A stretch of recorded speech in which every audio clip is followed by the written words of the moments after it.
Right, so today I'm going to talk about the parable of the sower. So, what are parables? Parables are like simple stories that Jesus used to teach a deeper meaning. So, this one is actually one of Jesus's famous parables and is found in three of the Gospels: Matthew, Mark, and Luke.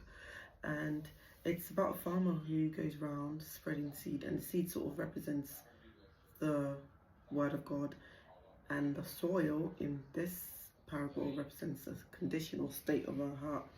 So he goes around spreading seeds on different soils, and one was like the rocky ground, and then he had the thorny ground, and he had a path, and then he had the good soil.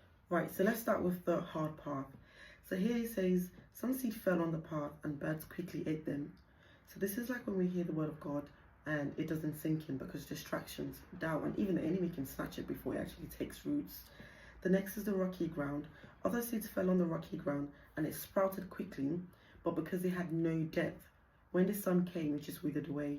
So this is like shallow faith. You know, you hear the word of God, you get so excited, you're so happy you've gone to church today and they've preached about something that has to do with your situation, and you're so happy, but as soon as you get home, it's disappeared. So the next one is the thorny soil, and in this one, some seeds actually grew amongst the thorns, but then the thorns began to choke them.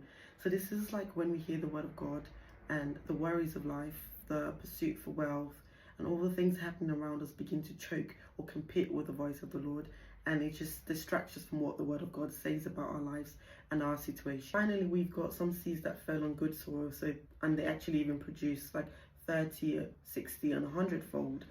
So this is when we hear the word of God and not just hear it, but apply it.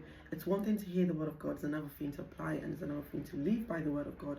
And so we're encouraged by this parable to actually live by the word.